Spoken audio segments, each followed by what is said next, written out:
I'll just give a few seconds to see if people join. Loads of people are joining, good. So yeah, I haven't done a live in here for a little while. I'm gonna see, the last few times that I've done a live session in here, I've had a load of bots join and start hammering the shit out of me. So let's see what happens. I've got a little bit of time, so thank you. That's good to hear that the videos help.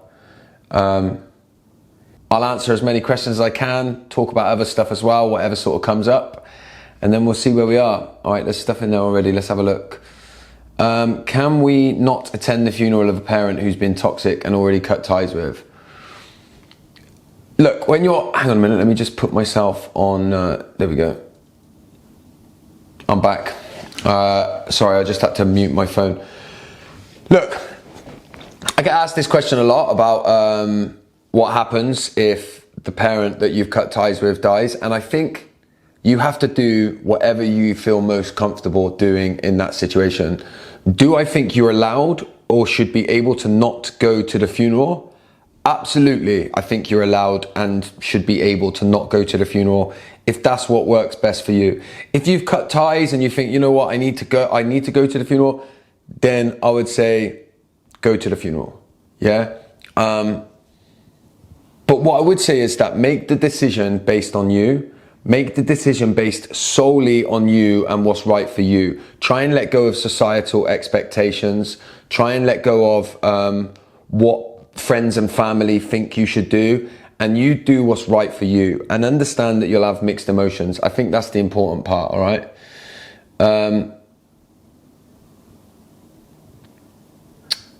Would you consider writing a book? Let me say this. I think a book from me about toxic parents and how to heal from it would be really good.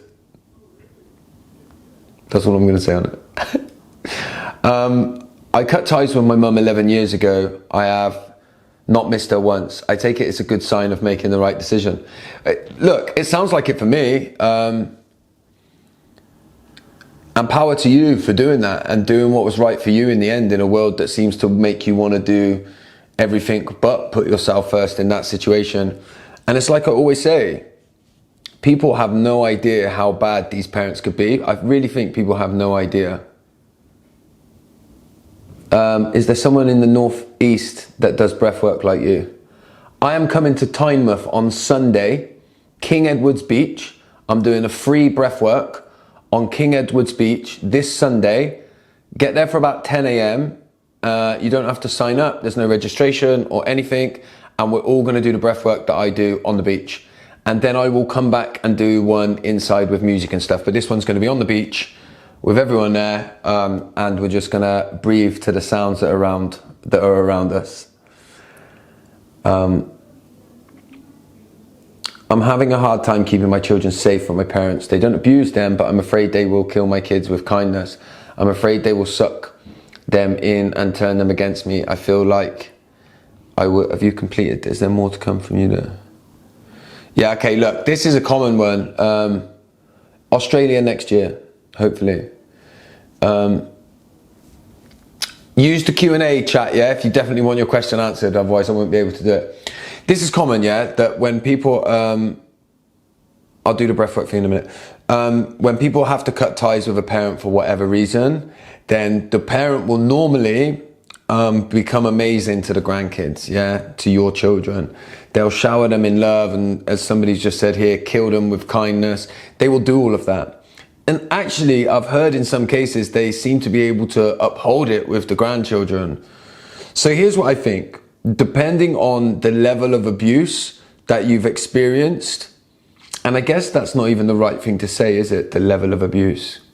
Whatever makes you feel most comfortable is what you have to do. I think when we're talking about like these covert kind of abusers, these covert toxic people, I think that they often do things so under the radar, and they do it in that kind of such a covert way that if you stop your kids from seeing them, then it becomes very easy for them to paint you in a certain picture, in a certain light as a result of that. So like, I always think that you almost have to like let the kids do it and facilitate it in that way, and then do whatever, you know, if it ever gets to the point where you need to cut ties. But let me say this, like, if you don't want your kids to see them because they fucking abused you all of your life, then don't let your fucking kids see them. Like, I know it's not always that easy, right? And it's a really difficult situation, but if that's your decision, then why should you let your kids see somebody who's fucking abused you your whole life? That's the deal, yeah? So again, this is why I try to stay away from advice as much as I can, because every situation is different and you should always do what you feel right.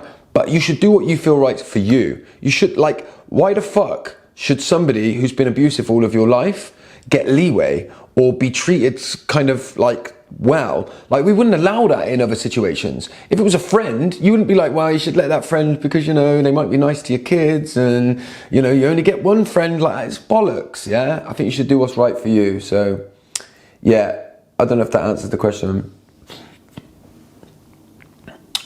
Cool, there's lots of questions in here. Forgive me, I'll do my best. I'm the stepmom of a child with narcissistic birth mother. He chose to live with us at 12 and is now 15. I want to support him and have always sorted independent therapy, but I don't want to sway him either way. I try to be neutral. Is there anything else I can do to support him? Listen, firstly, fucking power to you, whoever you are, for what you've wrote there. You try to stay neutral and support them. If you are the parent in and you're trying to parallel parent, because that's all you're ever going to do, yeah? You're not co-parenting with a fucking toxic, raging, narcissistic, horrible person. You ain't co-parenting with them, yeah? You're parallel parenting, which means I'm parenting here and you have to let them parent. I think you have to do your best. I say you can always point out, Nikki, yeah, power to you. You can always point out when you think of something is not true or it's, you know, it's been a lie. You can do that with non-judgment as well if you want. You can say, that doesn't seem true to me. Here's what I see to be true. Remain as neutral as you can. And in those circumstances, you're going to spend a lot of time sweeping up, yeah? With a dustpan and brush, sweeping up the mess that this person created, that in this case, the birth mother created. You're going to be doing a lot of that, yeah? And it's not going to be easy. And sometimes you ain't going to get it right and you are going to not be neutral and you're going to go, do you know what? It's fucking, like, that's horrible. But let me be clear about this actually as well. Stay neutral, but I do think that you should call out when somebody is being horrible to a child, you should call out that it's horrible. You can do that in a fairly neutral way, right? But here's what I think is, if a child's parent is being horrible and vindictive and nasty to them for no other reason than they are horrible, vindictive and nasty, right? And I don't, in this instance and in this context, I don't give a shit about their own trauma or why they're like it, yeah? They are like it because something that happened to them and in their life. And unless somebody tells the child that it's experiencing that behavior, unless someone says to them, they are doing that because they are horrible. And you might want to say maybe it's because they were hurt when they were younger or whatever, but it is inexcusable and they are doing it because they're a nasty person. If nobody tells the kids the fucking truth, do you know what the kid will do? They'll make up their own story, and the story will be fucking rooted in them not being good enough and them being the problem. And children that grow up with parents like this, those parents feed off of half-truths and they feed off of nobody, you know, wanting to step up and say, this ain't right and they shouldn't be doing it and they have no right to do that, yeah? Toxic, abusive people feed on that. They feed on that. So the truth is important. The truth is important. So you can do that in a neutral way while also saying, that ain't okay. And here's why I think that's not okay. And you can say, that is not okay, and here's why I think that's not okay. And I understand that it is your mum, and I understand that it is your dad or whatever, yeah? And I understand if you can't, you know, see it any different and you still want to try to love them, then you can do all of that to a child. But they need the truth. Yeah, good for you, Nikki, as well. That's important, because there's nothing worse than trying to make sense of toxic abuse when every single fucking adult around you wants to sweep it all under the carpet and try and act like it's not that bad. And, you know, they do love you. She does love you. She's just not what, like, kids ain't stupid, right? And if they don't add up in their head, they will make it about them. So the truth is important. And I'm passionate. You know, let me say this quickly as well. People sometimes comment on my stuff and they're like, you sound like you're angry. And I'm like, I fucking am angry. It does make me angry that toxic, abusive people seem to get a free pass for whatever reason when they're a parent, and everybody wants to support them. And even if it's not support the toxic parent, they want to at least dub it down and be like, you know, it's not that bad, let's just try and protect you. And in many cases what they're doing is they're trying to be nice, they're trying to make the situation not as bad as what it is. But you know what, the situation fucking is as bad as what it is. And it's and it is gaslighting. It is gaslighting to say to somebody who's talking about abuse that you look angry. Well, because I fucking am. And actually that leads on to something else that I always feel like I want to talk about. You know, there's lots of like mental health quotes out there, well-being quotes. There's lots of fucking healing porn stuff out there that becomes polarized and so ultimately isn't true. One thing that get thrown at me a lot is anything that you hate in somebody else is just a reflection of what you hate in yourself. Now listen, I think when you hate somebody, you should just quickly reflect and think, is this a bit of me projecting, right? And in a lot of cases, it will end up being that. And you know what? In some cases, you hate the person because your fucking body is doing a good job to make sure that you don't want them near you. I say to anybody that says, every time you hate someone, it's something you hate about you, right? I'm like, well, do you hate Jimmy Savile? I think you probably do. And it ain't because there's a reflection of you in them, is it? It's because they're fucking horrible. So let's just get a bit real as well. And let's not try and fucking hide behind, let's not try and hide truth or dub truth down, because when you've grown up in an abusive environment or even a dysfunctional environment, the abusive people thrive on society's unwillingness to fucking look at the truth and talk about painful realities. And they thrive on that shit. The abuser loves people who turn a blind eye. Don't give them the time of day. Don't give them, you know, don't let them come into your feng shui or whatever. You know what? An abuser fucking thrives on that shit until somebody says the truth and calls it out. So I think that's important. And people say hate is a strong word, and I think, well, yeah, fucking abuse is a strong thing.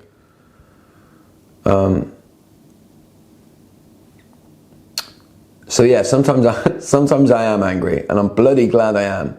What else we got?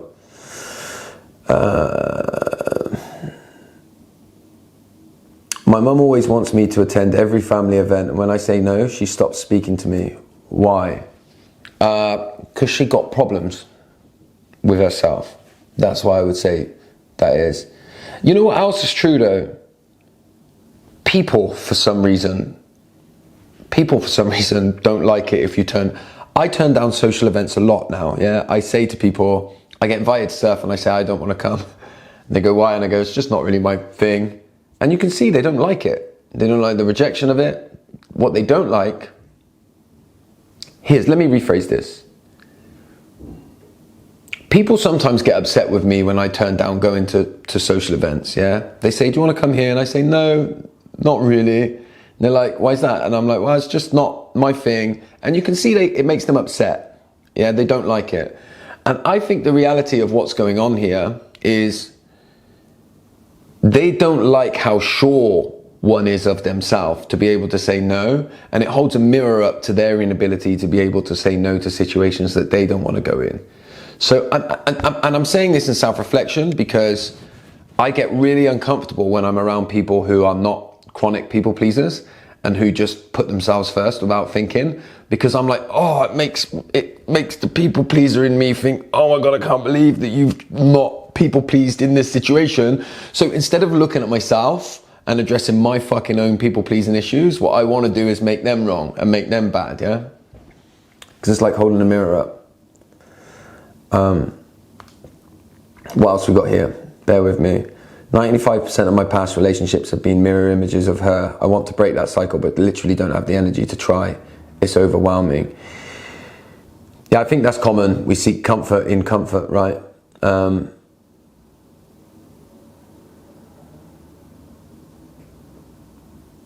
What else we got? No contact with my narcissistic mum, but I keep getting, but she's your mum. Any good responses? It's hard, man, because like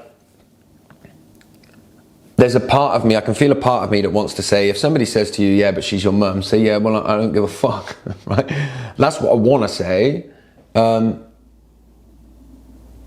But you know, I think if people say to you, but she's your mum, then you want to answer with clear and clarity and say, and it's really sad that as my mum, she has made me reach a point where I can no longer have any contact with her whatsoever. I've tried everything. I've tried to meet her halfway in every single scenario, and she just can't do it. And let me add on to the end of that, don't over-explain yourself. And if they go, well, yeah, but you know, have you ever thought that she might have her own trauma? You say, listen, if you can't accept that you know me as the person that I am, and that if I made that decision, I wouldn't take it lightly. If you can't be there and you can't accept that, then I don't want to have this conversation with you anymore, because you clearly can't come and meet me where I'm at and understand my situation. Yeah? I've recently got no contact with my narcissistic mother. The grief feels unbearable. The grief of a lost childhood and never having a mother-daughter relationship. Any advice?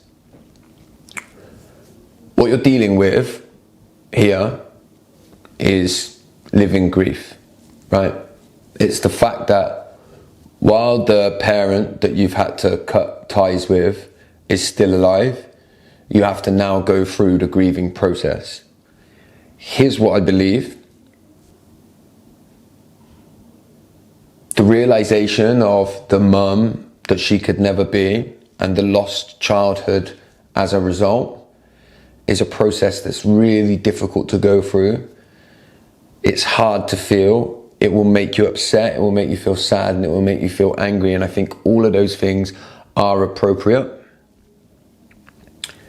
And then I would say, think about the little version of you, the child that you were. If you can go back to the earliest version of yourself, a young child, innocent, full of childlike wonder and curiosity, and think to yourself, what can I do in my life today for that version of me? And here's what I think you can do. Live your life as close to being who you are as you can.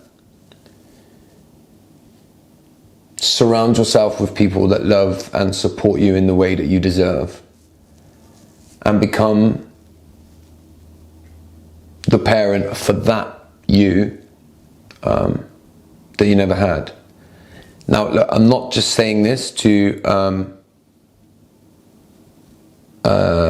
like sell my own shit, but you should definitely try my breath work,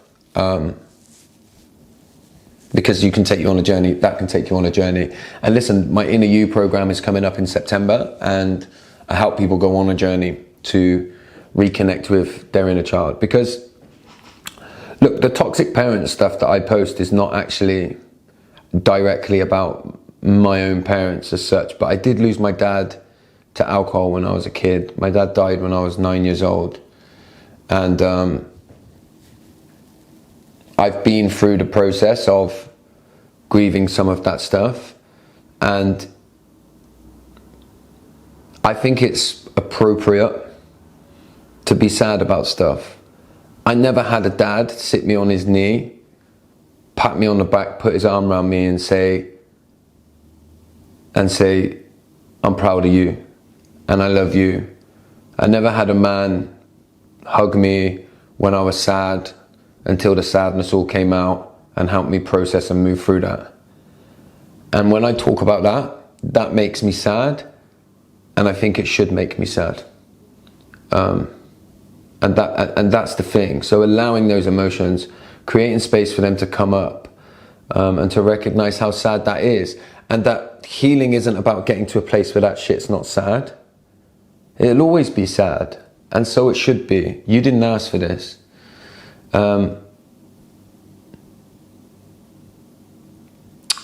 Right, let me get back in this Q&A thing. Sorry, hang on, here we go. Last year I kicked out my alcoholic father from home for beating and being obsessive. I even won the court case. Why am I feeling guilty for kicking him out from the house sometimes? Why do I feel sorry for him? Look, I think there's probably loads of reasons why you might feel sorry for him. Like every now and then you probably see the pitiful existence that he may have. But guilt means that you've done something wrong, right?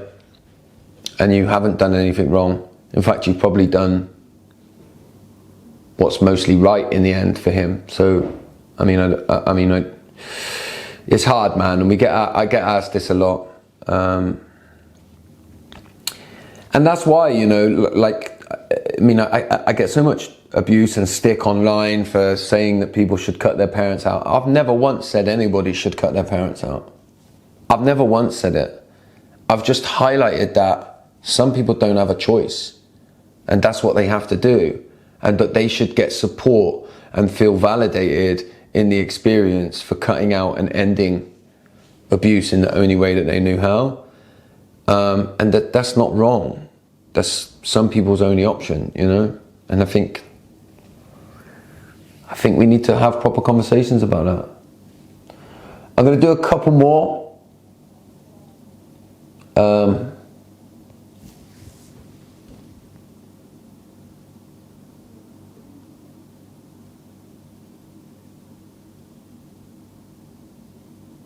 Someone said, my son is a baby right now and I've got no contact with his grandmother, my mother. I don't want to lie to him as he grows up, but when is the right time for that? Here's what I would say. Use age-appropriate language and tell them as soon as you think they can understand. Once they start asking questions, which they will eventually, you know, if they're 3 or 4, they say, well, you know, what happened to your mum? And you say, you know what, some people, for whatever reason in this world, and maybe we'll spend a lifetime trying to figure it out, but for some reason, some people in this world are not very nice people. And my mum wasn't very nice to me. And as a result of that, I decided to put myself first, to give myself and you children, or you know, and you, the best possible life that I could. And then when they get older, you can explain further and explain more and tell them the truth. Like, I want to keep going on about the truth, but you know what I really hate? What I really hate is that when, like, people say, oh, talk about what's going on for you. It's okay to talk about your feelings. Everybody should be able to talk. But then people don't want to hear it if your truth is fucking hard. So anybody that wants to deny your truth is your truth. It's not your fault that your truth is horrible. It's your fucking toxic parents' fault. So your truth is your truth, you know? So speak your truth. And if people find it uncomfortable, then that's on them. That's their problem. Not yours, yeah?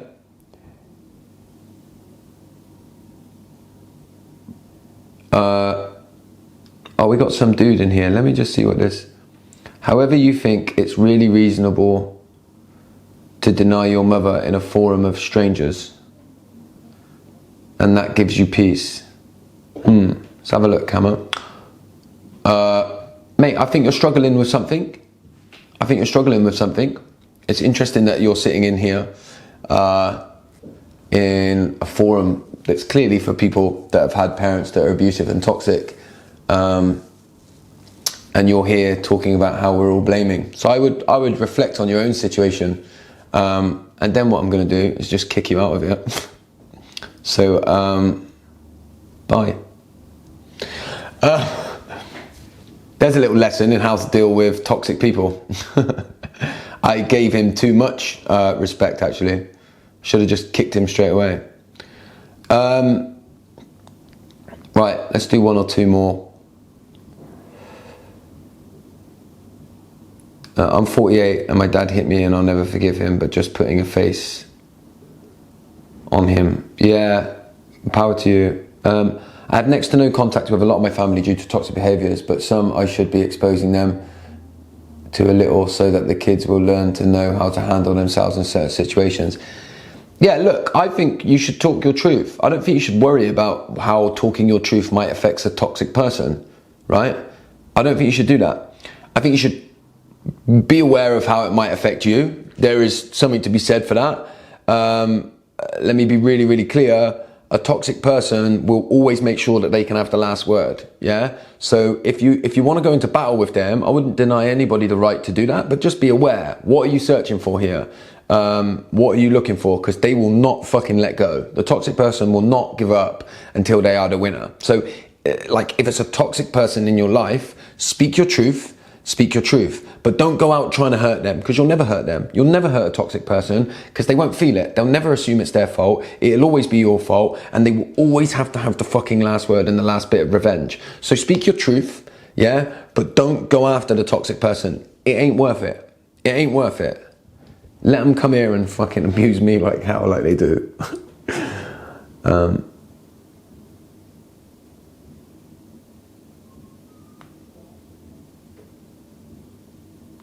Right, let's do one more. How are we doing for time? Half an hour in. Yeah, one more. All right.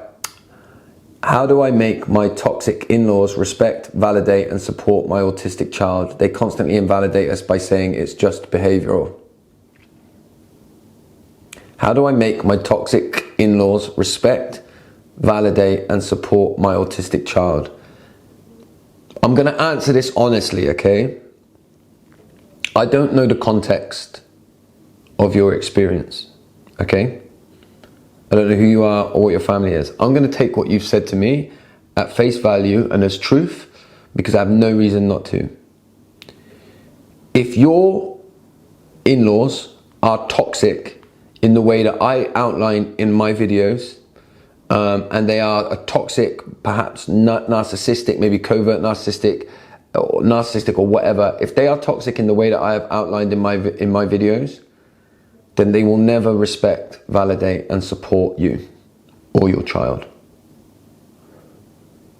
So if they are truly toxic, I'll say this because I believe most people won't say this because they're frightened of, rightfully frightened, by the way, in a world that fucking wants to kick back at this.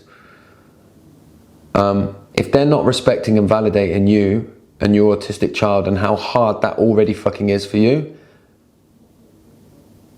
do your best to prevent as much contact as possible. Now, the complications of that are going to be big. I don't know your partner, right? I don't know the situation that they might be in terms of their relationship with their parents and the conflict that might create between you and your partner, and then as a result between your partner and their parents.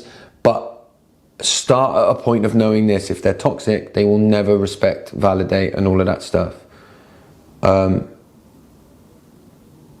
And you've got your baby now, you've got your child, and what's paramount to you is your well-being as much as your child's well-being, because your child's well-being is dependent upon your well-being. So you fucking do what's right for you and the child.